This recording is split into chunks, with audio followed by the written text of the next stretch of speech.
ध्येयं सदा परिभवग्नम् अभीष्टदोहं तीर्थास्पदं शिवविरिञ्चिनुतं शरण्यं भीर्तार्तिहं प्रणतपालभवाब्धिपूतं वंदे महापुरुषते चरणारविंदम। परमाराध्यतम श्री श्री गुरुवर्गेर पादपद्मेर कृपा भिक्षा करे गद्रुम धामस्थ श्रीमद्भक्ति सिद्धांत सरस्वती गौड़ीय मठे गौर कथा सप्ताहेर प्रथम दिवसे गौर सुंदरेर आविर्भावेर प्रमाण ए विषय किछु आलोचना करे आत्मशोधन करार प्रयास करछि।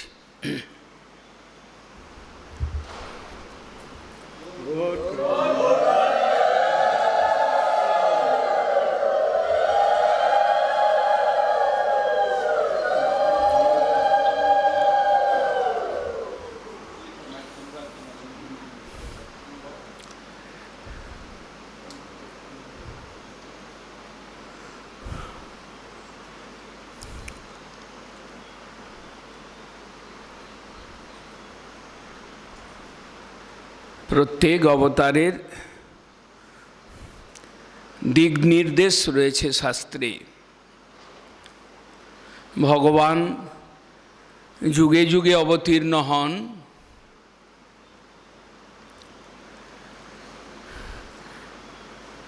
परित्राणाय साधुरां विनाशाय च दुष्कृतां धर्म संस्थापनार्थाय सम्भवामि जुगे जुगे। कृष्ण निजेई गीताय तिनी दिग निर्देश दिएछेन, आमी जुगे जुगे आसी अधर्मेर प्रताप जखन वर्धित हय एवं साधुगणेर उपरे जखन अत्याचार हय, जखन धर्मेर उपरे पीड़न आसे, सेई समय आमी धर्म के स्थापन करबार जन्य, साधुगणेर परित्राणेर जन्य, असुर विनाशनेर जन्य आमी आसी। सेई संगे आमार निज कार्य साधन, कखनो कखनो जुगधर्म प्रवर्तन करबार जन्य भगवान के आसते हय। এই যে ভগবানের অবতার বিভিন্ন সময় বিভিন্ন যুগে তার একটা দিক নির্দেশ শাস্ত্রেতে রয়েছে। আমরা কবি জয়দেব গোস্বামীর रचनार থেকে पाई दशावतार कथा। आमरा कृष्ण लीलास्तवे श्रीमद्भागवते चतुर्विंशति अवतारेर कथा पाई। आबार महाजनेर भाषाय कि कहिब शत शत तुआ अवतार। भगवानेर शत शत अवतार शास्त्रे प्रमाण रयेछे तार। এই সকল অবতার গণের একটা মুখ্য কাজ সংসারে ধর্মকে রক্ষা করা, সংসারে সাধুগণের পরিত্রাণ করা, এই সকল কাজের জন্য ভগবান তিনি আসেন। মুখ্য রূপে আমরা कृष्ण अवतार कथा भागवते देखते पाई। आमरा राम अवतारेर कथा, मत्स्य कूर्म बराह अवतारेर कथा, नृसिंह वामन अवतारेर कथा देखते पाई। किन्तु कवि जयदेव गोस्वामी बा श्रीमद्भागवत ग्रंथ धरेछेन जे कृष्ण स्वयं अवतारी। তিনি অবতার নন, যত প্রকার অবতার রয়েছে, অংশ অবতার, কলা অবতার, শক্তাবেশ অবতার, মন্বন্তরা অবতার, গুণাবতার, যত প্রকার অবতার রয়েছে তার তিনি অংশী। কৃষ্ণ হচ্ছেন অবতারী। শ্রীমদ্ ভাগবত শাস্ত্রে স্পষ্টত দেখানো হয়েছে, এতে চ অংশ কলা পুংস কৃষ্ণস্তু ভগবান স্বয়ং। কৃষ্ণ তিনি স্বয়ং ভগবান। স্বয়ং ভগবান বলতে তিনি অবতারী, তিনি অংশী। স্বয়ং অবতার বলতে তিনি সমস্ত অবতারের আশ্রয়। তিনি একম এব দ্বিতীয়ম।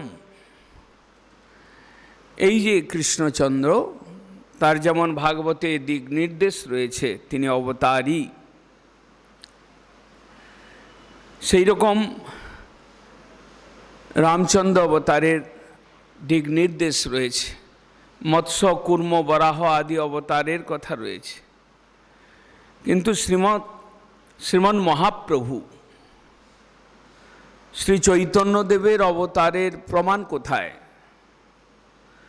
চৈতন্যদেবকে অনেকেই অজ্ঞ, তারা মহাপুরুষ হিসাবে জানেন। তিনি ধর্ম সংস্কারক এভাবেও কেউ কেউ জানেন। কিন্তু তিনি যে ঈশ্বর, তিনি যে অবতার, এ কথাটা কে বা জানে? খুব কম লোকই জানেন। এবং শাস্ত্রে তার প্রমাণ কোথায়?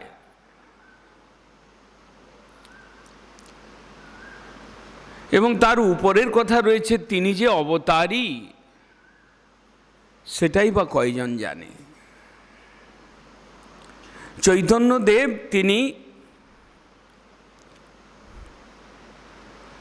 তিনি অন্য কোনো অংশ অবতার নন। তিনি কোনো শ্রেষ্ঠ অবতারের মধ্যেও নন। তিনি অবতারী স্বয়ং কৃষ্ণ।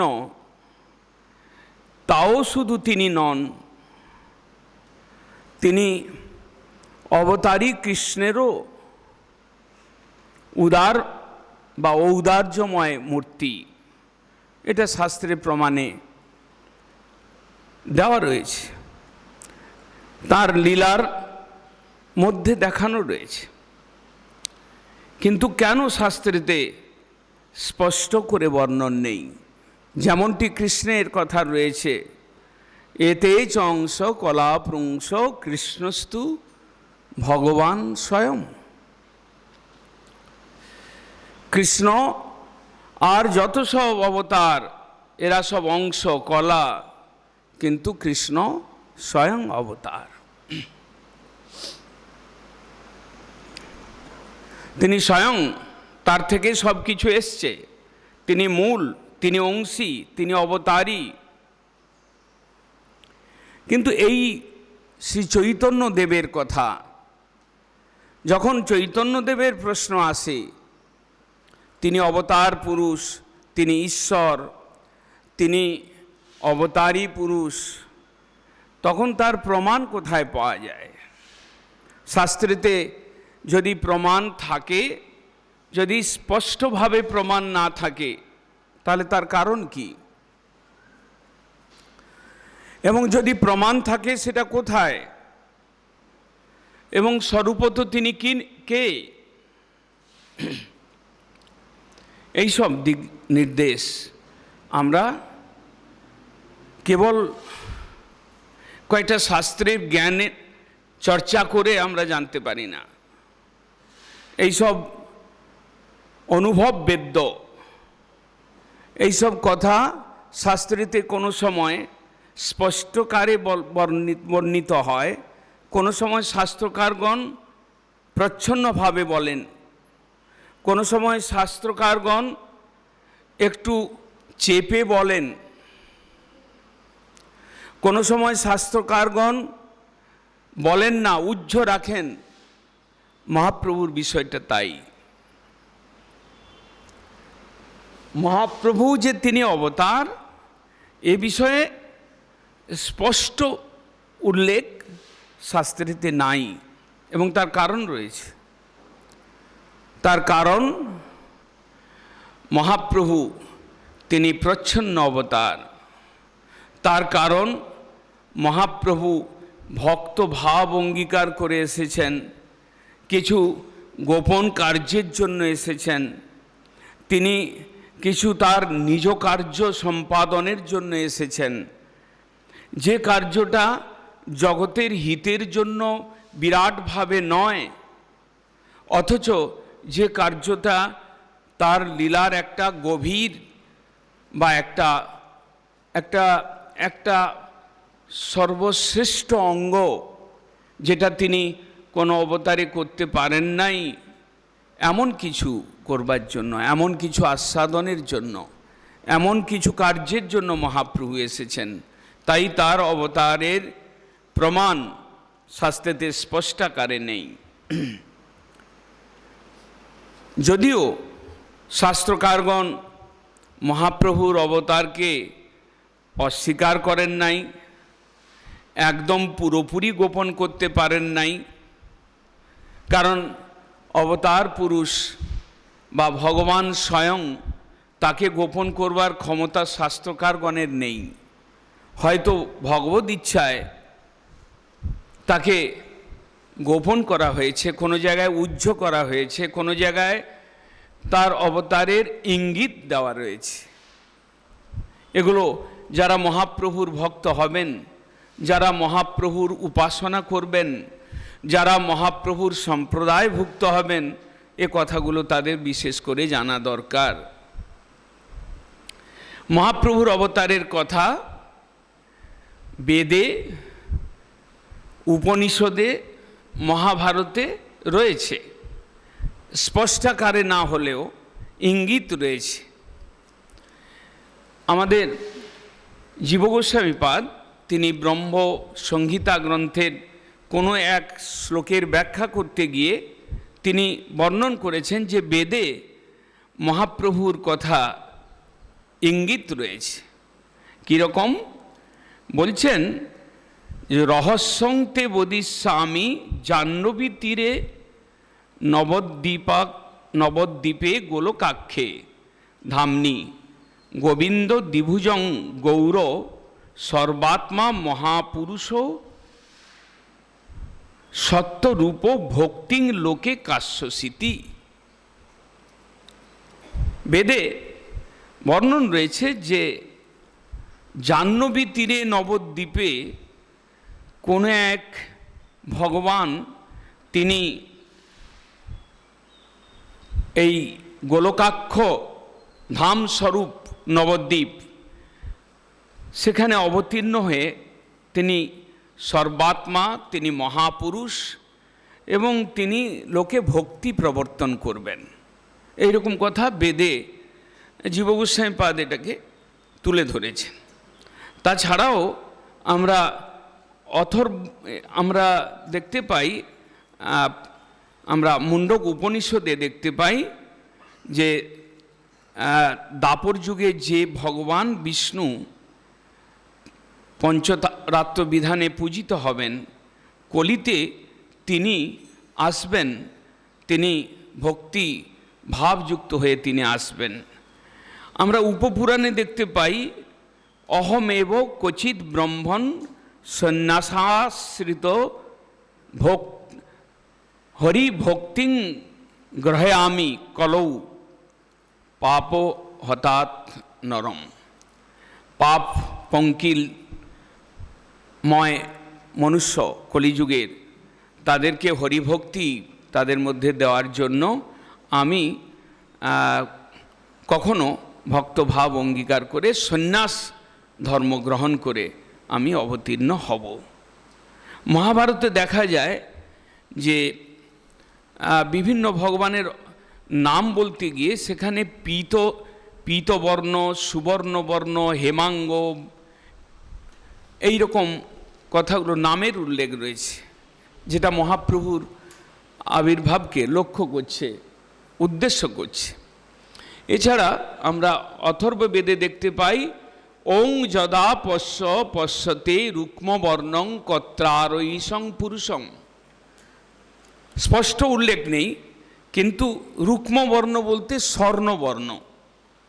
আমরা কোনো এক অবতার স্বর্ণবর্ণের অবতার, মহাপ্রভুর বর্ণ কাঞ্চন বর্ণ, পীতবর্ণ। এইভাবে শাস্ত্রে মহাভারত, বেদ, উপনিষদ এবং পুরাণ এসবে উল্লেখ রয়েছে। কোথাও একটু স্পষ্টাকারে, কোথাও বা ইঙ্গিত রয়েছে। এখন আমরা শ্রীমদ্ ভাগবত গ্রন্থকে যদি দেখি, প্রমাণ গ্রন্থ এবং ভক্তিপর গ্রন্থ শ্রীমদ্ ভাগবত, শ্রীমদ্ ভাগবতে মহাপ্রভু সম্বন্ধে কি বলছেন, যেটাকে বৈষ্ণবগণ সর্বাধিক প্রমাণ গ্রন্থ বলে মনে করেন, যে শাস্ত্রেতে কৃষ্ণের অবতারিত্ব স্পষ্ট রূপে কীর্তিত হয়েছে, যে শাস্ত্রেতে কৃষ্ণের লীলা বিশদ রূপে বর্ণিত হয়েছে, যে শাস্ত্র ভক্তি রসময় শাস্ত্র, এইরকম শ্রীমদ্ ভাগবতে মহাপ্রভুর অবতারের কথা কোথাও ইঙ্গিত বা কোথাও বা একটু স্পষ্ট রয়েছে। মহাজনগণ সে কথা তুলে ধরেছেন। আমরা সপ্তম স্কন্ধে প্রহ্লাদ মহারাজের কথায় দেখতে পাই, প্রহ্লাদ মহারাজ স্তুতি প্রসঙ্গে বলছেন, ভগবানের যখন তিনি নৃসিংহদেবের স্তব করছিলেন সেই প্রসঙ্গে বলছেন, ইত্থং নি তির্যক ঋষি দেব ঝসাবতারৈ লোকান বিভাবয়সী হংসী জগৎ প্রতীপান ধর্মং মহাপুরুষ পাশি যুগানুবৃত্তং ছন্ন কলৌ যদ অভব স্ত্রীযুগ অথ সত্যম। এই যে প্রহ্লাদ মহারাজ নৃসিংহদেবের স্তব করতে গিয়ে বলছেন, হে ভগবান, সত্য দাপর ত্রেতা আদি যুগে আপনি বিভিন্ন রূপে, কখনো দেবরূপে, কখনো ঋষি রূপে, কখনো কোনো রূপে আপনি অবতীর্ণ হন বা হয়ে থাকেন দুষ্টের দমন এবং শিষ্টের পালন করবার জন্য। আপনি এখন আমার পিতা অসুর স্বভাব যুক্ত হিরণ্যকশিপুকে নিধন করে তাকে কৃপা করবার জন্য, আপনার ভক্ত আমাকে রক্ষা করবার জন্য আপনি এসেছেন। কিন্তু ছন্ন কলৌ যদ অভব স্ত্রীযুগ, আপনি কলিযুগেতে প্রচ্ছন্ন রূপে ছন্ন কলৌ, কলিযুগেতে আপনার প্রচ্ছন্ন অবতার রয়েছে, ছন্ন কলৌ যদ অভব স্ত্রীযুগ, যার জন্য আপনাকে ত্রিযুগ বলে বলা হয়। 3 যুগেতে আপনি অবতীর্ণ হচ্ছেন, কোনো একটা যুগে আপনি না অবতীর্ণ হচ্ছেন না, এইরকম মনে হচ্ছে। প্রচ্ছন্ন অবতার, স্পষ্টাকারে আপনার অবতারিত্বের বর্ণন নেই শাস্ত্রে, তাই আপনাকে ত্রিযুগ বলা হয়। সত্য ত্রেতা দাপরে আপনি অবতীর্ণ হয়েছেন, দেখা যাচ্ছে কলিযুগে আপনার অবতার নেই। এমন কোনো চতুর্যুগ, তাকে ছন্ন কলৌ, সে সময় তাকে বলা হচ্ছে ছন্ন কলৌ, মানে কলিযুগ প্রচ্ছন্ন, কলিযুগের অবতার প্রচ্ছন্ন অবতার। প্রহ্লাদ মহারাজের কথায় একটু মহাপ্রভুর ইঙ্গিত রয়েছে। প্রচ্ছন্ন অবতার রয়েছে মানে যিনি স্বয়ং ভগবান বলে নিজেকে প্রকাশিত করেন নাই, করতে চান নাই, যাকে সর্বজন অবতার বলে বুঝতে পারেন নাই বা গ্রহণ করেন নাই, এই রকম অবতারকে প্রচ্ছন্ন অবতার বলা হয়। এবং মহাপ্রভু সেই অবতার, কলিযুগে তিনি এসেছেন, তিনি অবতারী পুরুষ কৃষ্ণ, তিনি অবতীর্ণ হয়েছেন বলে তাকে অবতার বলা হচ্ছে, কিন্তু তিনি ছন্ন কলৌ, তিনি প্রচ্ছন্নভাবে এসেছেন। তিনি তাকে শাস্ত্রকারগণ বিশেষভাবে প্রকাশিত করেন নাই, সহজভাবে প্রকাশিত করেন নাই, এবং তিনিও নিজেকে ভগবত অবতার বলে প্রকাশ করেন নাই। তাই তিনি যখন অদ্বৈতাদি ভক্তগণ একসময় গৌর অবতারের কীর্তন করছিলেন, তখন তিনি স্তব্ধ হয়ে গিয়েছিলেন, তিনি ক্রোধিত হয়েছিলেন, তিনি মৌন হয়েছিলেন। তিনি বিভিন্ন ক্ষেত্রে দেখা গেছে যে তিনি নিজের অবতারকে গোপন করবার চেষ্টাই করেছেন। আবার কোনো জায়গায় হয়তো তিনি ঐশ্বর্য প্রকাশ করেছেন, কোনো জায়গায় হয়তো মাধুর্য সীমা দেখিয়েছেন, কিন্তু সেটা কোনো কোনো ক্ষেত্রে দেখানো হয়েছে। ভগবানের অবতার বিষয়ে শাস্ত্রকারগণ বা জগৎগুরু শ্রীমদ্ ভক্তি সিদ্ধান্ত সরস্বতী প্রভুপাদও এ বিষয়ে ব্যাখ্যা করেছেন যে ভগবানের অবতারী পুরুষ ভগবান কৃষ্ণ বা অন্যান্য তার অবতারের মধ্যে তিনটা জিনিস দেখা যায়: ঐশ্বর্য, মাধুর্য এবং ঔদার্য, কারুণ্য বা ঔদার্য। এবং ভগবানের স্বরূপে এগুলো থাকে তিনটা গুণ। ঐশ্বর্য মানে একটা বিরাট কিছু ঐশ্বরিক ভাব প্রকট করা, ঐশ্বরত্ব প্রকাশ করা, ঈশ্বরত্ব দেখানো, এটা প্রত্যেক অবতারেই কিছু না কিছু থাকে। এবং মহাপ্রভু অবতারে যে ছিল না তাও নয়, তিনি সাত প্রহরিয়া ভাব দেখিয়েছেন, তিনি অদ্বৈতাচার্যকে রূপ দেখিয়েছেন, তিনি তৈত্তিক বিপ্রকে রূপ দেখিয়েছেন, তিনি সার্বভৌম ভট্টাচার্যকে দেখিয়েছেন, তিনি রায় রামানন্দকে মহাভাব রসরাজ রূপ দেখিয়েছেন। তিনি ঐশ্বর্য প্রকট করেন নাই তা নয়, কিন্তু কথাটা হচ্ছে এই যে ঐশ্বর্য, মাধুর্য এবং কারুণ্য এই তিনটা গুণের প্রকাশের তরতম হিসাবে অবতারের শ্রেষ্ঠতা শাস্ত্রকারগণ বর্ণন করেন। অথবা অন্য দিক দিয়ে বলা যায় যে যিনি অবতারী তার মধ্যে ঐশ্বর্য, মাধুর্য এবং কারুণ্য পূর্ণ মাত্রায় থাকে। অন্যান্যদের মধ্যে প্রকাশ কম দেখা যায়, অংশ প্রকাশ দেখা যায়, কোথাও বা তার থেকেও বেশি প্রকাশ দেখা যায়। এই প্রকাশ যদি মহাপ্রভুর লীলাতে দেখা যায়, এই প্রকাশ বিষয়ে তিনটা জিনিস: ঐশ্বর্য ভগবত ভাবের প্রকাশ, মাধুর্য অর্থাৎ মধুরতার প্রকাশ, সখ্য বাৎসল্য মধুরাদি রসের প্রকাশ, এবং কারুণ্য বা ঔদার্যের প্রকাশ। কৃষ্ণ অবতারে এটা পূর্ণরূপে রয়েছে, তার স্বরূপে দেখা গিয়েছে। মহাপ্রভু অবতারে ঐশ্বর্য তুলনামূলকভাবে কম, মাধুর্য অধিক এবং ঔদার্য তার থেকেও অধিক। তার থেকেও অধিক মানে কৃষ্ণ অবতারের থেকেও অধিক। কৃষ্ণ যিনি অবতারী তিনি যতটা ঔদার্য দেখিয়েছেন, জীবে দিব গুড়ধন চিন্তি কৃষ্ণ বৃন্দাবন, জড়ে আনি করিল প্রকাশ। কৃষ্ণ মোর দয়ার সাগর, তিনিও দয়ার সাগর, তার কারুণ্য দেখা গিয়েছে।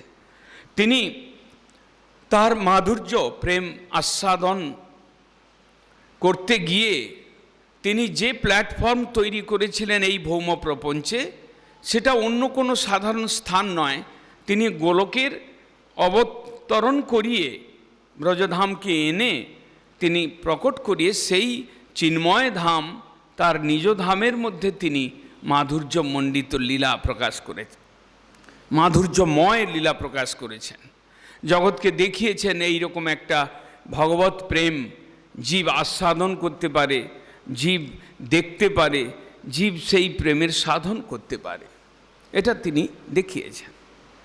মহাপ্রভুর অবতারে বিশেষ বৈশিষ্ট্য যেটা রূপ গোস্বামীপাদ তুলে ধরেছেন, নম মহাবদান্যায়। এখানে ঐশ্বর্য, মাধুর্য এবং বদান্য ঐশ্বর্যের প্রকাশ ছিটে ফোটা, মাধুর্যের প্রকাশ রয়েছে, কিন্তু বদান্যতার প্রকাশে মহাপ্রভু সকলকে, সকল অবতারকে এবং অবতারী পুরুষ কৃষ্ণকে এক্সেল করেছেন। এই জিনিসটা না বুঝলে আমরা ধাম পরিক্রমণ বা মহাপ্রভুর অবতারের উপাসনা বা মহাপ্রভুর জন্মোৎসব পালন আমরা ঠিকমতো করতে পারবো না। ঐশ্বর্য, মাধুর্য, কারুণ্যে স্বরূপপূর্ণতা, ভক্ত বাৎসল্যে আত্মপর্যন্ত বদান্যতা। ভক্ত বাৎসল্যে আত্মপর্যন্ত, ঐশ্বর্য, মাধুর্য এবং কারুণ্য, এটার প্রকাশ কম বেশি এটা দেখা যায় সব অবতারের মধ্যে, কিন্তু ভক্ত বাৎসল্যে আত্মপর্যন্ত বদান্যতা এটা কৃষ্ণেরও রয়েছে। বদান্য মৌলে ব্যবহার এস, সনাতন গোস্বামীপাদ তিনি গোপীদের ক্ষেত্রে কৃষ্ণের উক্তির দ্বারা প্রমাণ দেখিয়েছেন। বদান্য মৌলে, বদান্য শিরোমণি, মৌল মুকুটমণি, কিন্তু সেই প্রকাশ, বদান্যতার মহাপ্রকাশ, বদান্যতা ধর্মের মহাপ্রকাশ, সেটা চৈতন্য অবতারে হয়েছে। এবং এই জিনিসটা এত গোপন ভাব যুক্ত, এই ভাবটা, তার জন্য শাস্ত্রকারগণ খুলে বর্ণন করতে পারেন নাই। শাস্ত্রকারগণ কোথাও অপারগ হয়েছেন, তাই তারা একটু বুঝতে পেরে হয়তো কোনো জায়গায় ইঙ্গিত দিয়ে চলে গেছেন, ইঙ্গিত দিয়ে বেরিয়ে গেছেন। মহাপ্রভুর অবতার প্রসঙ্গে শ্রীমদ্ ভাগবতে প্রহ্লাদ মহারাজের উক্তি, ছন্ন কলৌ যদ অভব স্ত্রীযুগ। কলিযুগে সার্বভৌম ভট্টাচার্যের সঙ্গে যখন গোপীনাথ পট্টনায়কের কথোপকথন হচ্ছিল, তখন এই কথাটাই উঠে এসছে। সার্বভৌম ভট্টাচার্য বিরাট পণ্ডিত ছিলেন, তিনি বললেন যে কলিযুগে কোনো অবতার দেখা যাচ্ছে না। এই কলিতে অষ্টাবিংশ বৈবস্বত মন্বন্তর, সপ্তম মনু, সেই সপ্তম মন্বন্তরে অষ্টাবিংশ চতুর্যুগে দেখা যাচ্ছে সেখানে ত্রিযুগ, সেখানে মহাপ্রভুর অবতার বা ভগবানের অবতারের কথা নেই। সার্বভৌম ভট্টাচার্য শাস্ত্র ঘেঁটে টেটে বললেন যে না, এ যুগে তো তুমি বলছো অবতার। গোপীনাথ পট্টনায়ক বলছেন যে ইনি স্বয়ং কৃষ্ণ, ইনি মনুষ্য নন। সার্বভৌম ভট্টাচার্য বলছেন আমি মানতে রাজি নয়, কারণ আমার কাছে কোনো এরকম শাস্ত্রেতে কোনো প্রমাণ নেই। গোপীনাথ আচার্য বললেন, গোপীনাথ পট্টনায়ক, যে তোমার কাছে প্রমাণ নেই, তুমি মানতে রাজি নও, কিন্তু এমন একটা দিন আসতে পারে যে তুমি মানতে পারো, তোমাকে মানাতে পারেন ভগবান। তিনি যদি তোমার মাথায় ঢুকে যান, তিনি যদি তোমাকে মানাতে বাধ্য হন, তিনি যদি তোমাকে দেখান, তিনি যদি তোমাকে অনুভব করান, তাহলে তুমি হয়তো বলতে পারো যে হ্যাঁ অবতার আছে। এবং তাই হলো, যখন তিনি ষড়ভুজ দর্শন করলেন মহাপ্রভুর, যখন মহাপ্রভু কৃপা করে তাকে দেখালেন, তখন তিনি 100 শ্লোকে তাকে বন্দনা করলেন, প্রণাম করলেন, তাকে ঈশ্বর বলে জানলেন। তিনি প্রেমে গা ভাসিয়ে দিলেন। তিনি তখন সেই শাস্ত্রকারগণ বলছেন যেন একটা লৌহখণ্ড, তর্কশাস্ত্রে পণ্ডিত আমি জয়ীছে লৌহ পিণ্ড, তারে দ্রবাইলে তুমি প্রতাপ প্রচণ্ড। আমি তর্কশাস্ত্রে পণ্ডিত, আমি ঠিক লৌহ পিণ্ডের মতো, আর তুমি তাকে দ্রবিয়ে দিলে। এটা সার্বভৌম ভট্টাচার্য পরবর্তীকালে বললেন। তাই প্রচ্ছন্ন অবতার সার্বভৌম ভট্টাচার্য দেখিয়েছিলেন, শাস্ত্রের প্রমাণ খুঁজে পাচ্ছিলেন না। তিনি বললেন এ কলিযুগে কোনো অবতার নেই। ঠিক আছে, ভাগবত সপ্তম স্কন্ধে প্রহ্লাদ মহারাজ বললেন। ভাগবতের দশম স্কন্ধ কি বলছেন? যখন গর্গাচার্য যখন কৃষ্ণের নামকরণ করছেন, কৃষ্ণ বলরামের নামকরণ করছেন, সেই প্রসঙ্গে বলছেন যে আমি তো দেখছি আসন বর্ণাস্ত্রয় হি অশ্ব গৃহ্ণত অনুযুগং তনু শুক্র রক্তস্তথা পীত ইদানিং কৃষ্ণতাঙ্গত। ইদানিং কৃষ্ণতাঙ্গত, এখন দেখছি কৃষ্ণবর্ণের অবতার, ইনি অবতারী, ইনি কৃষ্ণ। কিন্তু ইনি আর বাকি 3 যুগে অবতীর্ণ হন বিভিন্ন ভিন্ন ভিন্ন রঙে, শুক্র রক্তস্তথা পীত। ইনি কোনো যুগে পীতবর্ণে অবতীর্ণ হন, কোনো যুগে শুক্লবর্ণে, কোনো যুগে রক্তবর্ণে, কোনো যুগে ইনি পীতবর্ণ ধারণ করে অবতীর্ণ হন। গর্গাচার্য আর বেশি ঘাঁটতে গেলেন না, এমনিতেই তিনি ঘাঁটবার ইচ্ছা ছিল না তার, তিনি নামকরণ করতেও চাচ্ছিলেন না। ভেতরে ইচ্ছা থাকলেও বাহ্যত তিনি ইচ্ছুক ছিলেন না কংসের ভয়ে। কিন্তু যখন তিনি ধ্যানে জানলেন যে ইনি অবতারী পুরুষ, ইনি স্বয়ং অবতারী পুরুষ কৃষ্ণ, ইনি গোলকে বিরাজমান, তিনি স্বয়ং এসেছেন নিজ প্রেম আস্বাদন করবার জন্য, তখন ওইসব দেখতে দেখতে দেখতে দেখতে তিনি এটাও দেখতে পেলেন যে কলিতে পীতবর্ণের অবতার রয়েছে। আসন বর্ণাস্ত্রয় হি অশ্ব গৃহ্ণতাং অনুযুগং তনু শুক্র রক্তস্তথা পীত ইদানিং কৃষ্ণতাঙ্গত। এই এখন ইনি কৃষ্ণবর্ণে শ্যামবর্ণে এসেছেন, কিন্তু কোনো যুগে ইনি শুভ্র, কোনো যুগে ইনি রক্ত, কোনো যুগে ইনি স্বর্ণবর্ণ, পীতবর্ণ, উজ্জ্বল তনু, স্বর্ণবর্ণের উজ্জ্বল তনু। ওখানে গর্গাচার্য বিশেষ ঘাঁটাঘাঁটি না করেও তিনি মহাপ্রভুর অবতারের ইঙ্গিত দিয়ে গেলেন। এছাড়া ভাগবতের 11 স্কন্ধে যখন নিমি মহারাজ নবযোগেন্দ্র ঋষি তার গৃহে এসেছেন, যজ্ঞস্থলে এসেছেন, নিমি মহারাজ বহু রকমের প্রশ্ন করলেন। 9 জন মহাযোগেন্দ্রকে পেয়েছেন যজ্ঞস্থলে, একজন আধজন নয়, একজন ঋষি নয়, একজন মহাপুরুষ নন, 9 জন মহাযোগেন্দ্র তার গৃহে এসেছেন, তার যজ্ঞস্থলে এসেছেন। তখন নিমি মহারাজ বহু রকমের প্রশ্ন করলেন, ভগবানের কত রকম অবতার রয়েছে, মায়া উত্তীর্ণ হওয়ার উপায় কি, এইসব নানা রকম প্রশ্ন তিনি করেছিলেন। কোনো এক প্রসঙ্গে, অবতারের প্রসঙ্গে করভাজন ঋষি বলছেন, কৃষ্ণ বর্ণং তিসাহ কৃষ্ণ সঙ্গপাঙ্গাস্থ পার্শ্বদম যজ্ঞই সংকীর্তনই প্রায়র যজন্তিহি সুমেধস। এটা মহাপ্রভুর অবতারের ইঙ্গিত নয়, একটা আভাস নয়, এটা খানিকটা আরও স্পষ্ট করলেন। বললেন যে কৃষ্ণ বর্ণং তিসা অকৃষ্ণম, কৃষ্ণ বর্ণ নিয়ে যিনি অবতীর্ণ হয়েছেন, কিন্তু যার নিজের বর্ণ অকৃষ্ণ অর্থাৎ গৌর বর্ণ, কৃষ্ণ বর্ণং তিসা অকৃষ্ণ সঙ্গপাঙ্গাস্ত পার্শ্বদম, সঙ্গ উপাঙ্গ অস্ত্র এবং পার্শ্বদ সকলকে নিয়ে এসেছেন। মহাপ্রভুর সঙ্গী খুব কম ছিলেন না, ব্রহ্মাণ্ড তারিতে শক্তি ধরে জনে জনে। কৃষ্ণ অবতারে তিনি যখন অবতীর্ণ হয়েছিলেন, তিনি গোলকের নিজ পার্শ্বদগণকে সকলকে নিয়ে উপস্থিত হয়ে গেছিলেন এবং দেবতাগণকেও তিনি লাগিয়ে দিয়েছিলেন।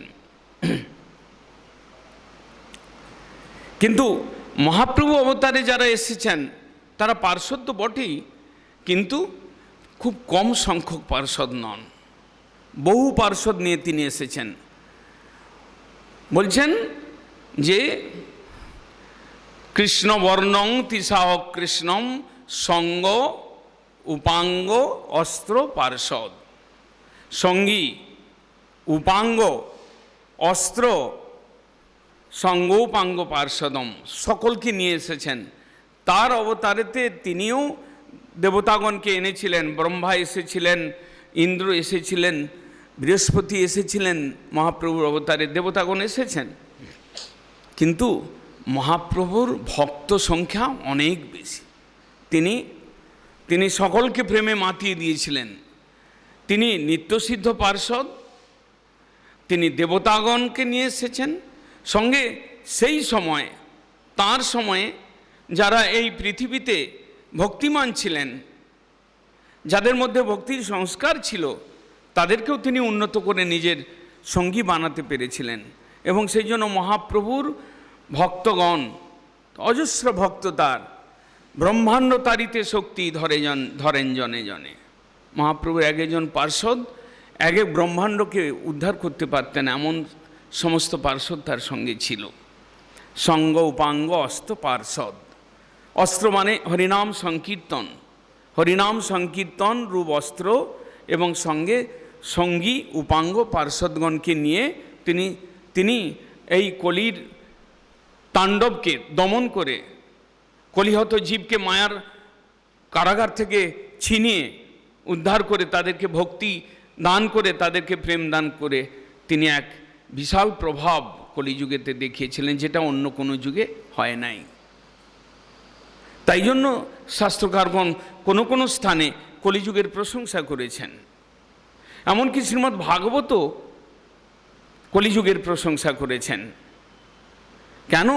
কলিযুগে ধর্মটা শ্রেষ্ঠ ধর্ম প্রচারিত হয়েছে এবং সহজ ধর্ম প্রচারিত হয়েছে। কলিযুগে অন্য দেবদেবীর উপাসনা, অন্য ছলধর্ম উপধর্ম রয়েছে, তাদের প্রতাপও অনেক বেশি।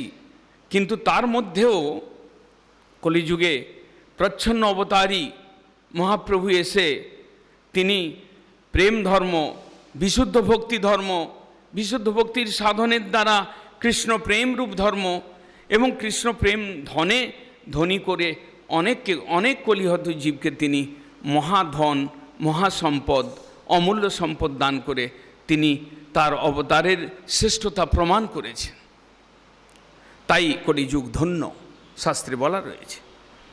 এবং কলিযুগে তিনি যে উপায় এনেছিলেন, যে অস্ত্র এনেছিলেন, খুব সহজ অস্ত্র, কঠিন কোনো মন্ত্র নয়, কঠিন কোনো সিদ্ধান্ত নয়। তিনি এনেছিলেন হরিনাম মহামন্ত্র, হরিনাম সংকীর্তনের দ্বারা তিনি সকল জীবের চিত্তের মলিনতাকে দূর করে তিনি সর্বশ্রেষ্ঠ বস্তু দান করতে সমর্থ হয়েছিলেন। ব্রহ্মানন্দ ধিক্কারী এমন একটা প্রেম এনেছিলেন। তিনি মুক্তি তিরস্কারকারী এমন একটা প্রেম তিনি সংসারে এনে বিতরণ করতে পেরেছিলেন। তাই করভাজন ঋষি বলছেন যে কৃষ্ণবর্ণং তিসাহ, তিনি কৃষ্ণবর্ণ নিয়ে এসেছেন সঙ্গে। তিনি স্বয়ং কৃষ্ণবর্ণকে সঙ্গে নিয়ে এসেছেন, কারণ তিনি সর্বদা মুখ দিয়ে কৃষ্ণ হরে কৃষ্ণেতে উচ্চই, তিনি কৃষ্ণ নাম উচ্চারণ করতেন। কৃষ্ণ নাম যার বদনে সর্বদা ছিল, এবং যিনি নিজের নামের মধ্যে কৃষ্ণকে ইনক্লুড করে এসেছিলেন। কেশব ভারতী যখন তাকে সন্ন্যাস দিয়েছিলেন, তখন তিনি ধ্যানেতে জানতে পারলেন কি নাম হতে পারে। তখন তিনি বললেন, অনেক মহাপ্রভুই তাকে বললেন এই নাম শ্রীকৃষ্ণ চৈতন্য। তার নামের মধ্যে কৃষ্ণ, তার বাণীর মধ্যে কৃষ্ণ, এবং তিনি কৃষ্ণকে প্রত্যেক জীবের মধ্যে ছড়িয়েছিলেন, প্রত্যেক জীবের হৃদয়ে স্থাপন করেছিলেন কৃষ্ণকে। এই জন্য তিনি কৃষ্ণবর্ণং তিসাহ কৃষ্ণ সঙ্গ পার্ষদম যজ্ঞই সংকীর্তনই প্রায় যজন্তিহি সুমেধস। ভাগবতে এইভাবে করভাজন ঋষির মাধ্যমে মহাপ্রভুর অবতারকে কিছুটা স্পষ্ট করা হয়েছে। তাছাড়া দুটি শ্লোকে তিনি বন্দনা করেছেন, মহাপ্রভুর অবতারকে বন্দনা করেছেন। যদিও এর অর্থ অন্য দিক দিয়ে অন্যভাবেও করা যায়। যেহেতু তিনি প্রচ্ছন্ন অবতার, তাকে সকলে জানতে পারে না, মহাপ্রভুকে সকলে জানতে পারবেন না, সে ভাগ্য সকলের নেই। আমরা আজকে ভাগ্য করেছিলাম বলে আমরা আজকে গৌড়ীয় সম্প্রদায়ে এসে, মহাপ্রভুর সম্প্রদায়ে এসে মহাপ্রভুর উপাসনা করতে পারছি, যেখানে কৃষ্ণ জন্মাষ্টমীতে কৃষ্ণের উপাসনাই শ্রেষ্ঠ উপাসনা। ব্রজেন্দ্র নন্দন কৃষ্ণের উপাসনা শ্রেষ্ঠ উপাসনা। এবং ব্রজবধূ বর্গের ভাবযুক্ত উপাসনা শ্রেষ্ঠ উপাসনা শাস্ত্রকারগণ দেখিয়েছেন। সেখানে এই কলিযুগে পাপী তাপী নীচ চণ্ডাল বালক বৃদ্ধ বনিতা সকলকে নিয়ে তার ধামে হরিনাম করতে করতে পরিক্রমণ করতে করতে 5 দিন 7 দিন ব্যাপী তার জন্মতিথির আরাধনা, হরিনাম সংকীর্তন যজ্ঞেতে তার আরাধনা, একটা অভিনব যজ্ঞ। কৃষ্ণকে উপাসনা করতে গেলে অর্চন বিধানই যথেষ্ট। সেখানে কৃষ্ণ নাম কে করলেন না করলেন সেটা গৌড়ীয়রা হয়তো করলেন, কিন্তু বেশিরভাগ ক্ষেত্রে নেই, নামের প্রাধান্য নেই। কিন্তু মহাপ্রভুর উপাসনা করতে গেলে আপনি কৃষ্ণ নাম করুন, কৃষ্ণ কীর্তন করুন, কৃষ্ণ সংকীর্তনের যজ্ঞ করুন, সকলে মিলিত হয়ে সম্মিলিত হয়ে কৃষ্ণ সংকীর্তনের দ্বারা তাকে উপাসনা করুন। এই যে পন্থা মহাপ্রভু এই পন্থাতে উপাসিত হয়েছেন, ভাগবত এইভাবে তাকে বর্ণন করেছেন এবং করভাজন ঋষি 2টি শ্লোকে তাকে বন্দনা করছেন। বলছেন, ধেয়ং সদা পরিভবগ্নম অভীষ্টদোহম তীর্থাস্পদম শিব বিরিঞ্চিনুতং শরণ্যম ভীর্তার্তিহং প্রণতপাল ভবাব্ধিপূতম বন্দে মহাপুরুষতে চরণারবিন্দম ত্যক্ত্বা সুদুস্তেজ্য সুরেপ্সিত রাজ্যলক্ষ্মীং ধর্মিষ্ঠ আর্য বচসা যদগার অরণ্যম মায়ামৃগং দ্বৈতেপ্সিত অন্নধাবন বন্দে মহাপুরুষতে চরণারবিন্দম। ভাগবতের 2টি শ্লোকে একাদশ স্কন্ধে মহাপ্রভুর অবতারের বন্দনা রয়েছে। যেমন কৃষ্ণ অবতারের কথা রয়েছে, বন্দনা রয়েছে, তেমনি স্থানে স্থানে কৃষ্ণ অবতারের বন্দনা রয়েছে ভাগবতে মহাপ্রভুর অবতারের কথা। ধেয়ং সদা পরিভবগ্নম অভীষ্ট দোহম, সর্বদা যিনি সাধুগণ যাকে ধ্যান করেন, সর্বদা অনর্থের উপশমকারী, পরিভবগ্নম অভীষ্ট দোহম, অভীষ্ট দানকারী যে পুরুষের ধ্যান করা হয়, যিনি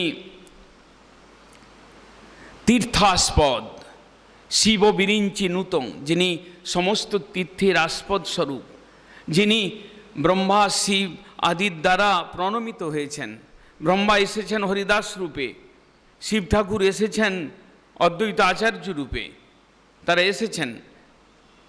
শিব নূতম শরণ্যম ভীর্তার্তিহম, সমস্ত ভক্তগণের আরতিকে যিনি হরণ করেছেন। প্রণতপাল ভবাব্ধিপৌতম, যিনি প্রণতগলকে পালন করেছেন, যিনি এই সংসার সমুদ্রের একমাত্র ভেলা বা নৌকা স্বরূপ। ভবাব্ধিপৌতম, কলি কলহপূর্ণ এই একটা খুব খারাপ পরিস্থিতির মধ্যে এই সংসার থেকে উত্তীর্ণ হওয়া কত কঠিন। মহাপ্রভু তার চরণপাদ পদ্মে যারা আশ্রয় গ্রহণ করেছেন, অনায়াসে তারা ভবসমুদ্র পেরিয়েছেন। সেই মহাপুরুষকে আমরা প্রণাম করি। ত্যক্ত্বা সুদুস্তেজ্য সুরেপ্সিত রাজ্যলক্ষ্মী, যিনি বিষ্ণুপ্রিয়া, লক্ষ্মীপ্রিয়া তো আগেই চলে গিয়েছিলেন। ত্যক্ত্বা সুদুস্তেজ্য সুরেপ্সিত রাজ্যলক্ষ্মী, দেবগণেরও ঈপ্সিত, যিনি নিজের শক্তি স্বরূপিণী বিষ্ণুপ্রিয়াকে ত্যাগ করেছিলেন, সন্ন্যাস ধর্ম গ্রহণ করেছিলেন। ত্যক্ত্বা সুদুস্তেজ্য সুরেপ্সিত রাজ্যলক্ষ্মী ধর্মিষ্ঠ আর্য বচসা যদগারণ্য, অরণ্যে প্রবেশ করেছিলেন। আর্য ঋষিগণের অনুগমন করে, যিনি সংসার ধর্ম ত্যাগ করে, যিনি সন্ন্যাস ধর্ম আশ্রয় করে, যিনি গৃহ ত্যাগ করেছিলেন। ধর্মিষ্ঠ আর্য বচসা যদগারণ্যম মায়ামৃগং দ্বৈতেপ্সিত অন্নধাবন বন্দে মহাপুরুষেতে। দ্বৈত ঈপ্সিত অন্নধাবন, নিজ প্রিয় রাধা ঠাকুরানীর ঈপ্সিত প্রেম, সেটার অন্বেষণ করতে গিয়ে স্বয়ং কৃষ্ণ রাধা ভাবোদ্যুতি নিয়ে তিনি ভক্ত ভাব অঙ্গীকার করে তিনি কি করেছিলেন, তিনি এই সংসারে অবতীর্ণ হয়ে লীলা করেছিলেন। সেই মহাপুরুষকে আমরা বন্দনা করি। এই রকম শ্রীমদ্ ভাগবতে তার অবতারের আভাস, তার অবতারের ইঙ্গিত এবং তাকে অবতার হিসাবে, অবতারী পুরুষ হিসাবে তাকে প্রণাম করা হয়েছে ভাগবতে। আমরা মহাপ্রভুর অবতারের প্রমাণ সম্বন্ধে এই সকল কথা শাস্ত্রকারগণের ভিন্ন ভিন্ন স্থানে শাস্ত্রকারগণ যেভাবে ইঙ্গিত দিয়েছেন, ইঙ্গিত মাত্র দিয়েছেন, স্পষ্টাকারে বর্ণন করেন নাই। কারণ মহাপ্রভুকে জানার মতো ক্ষমতা কলিযুগের জীবের ছিল না, সমর্থ ছিল না।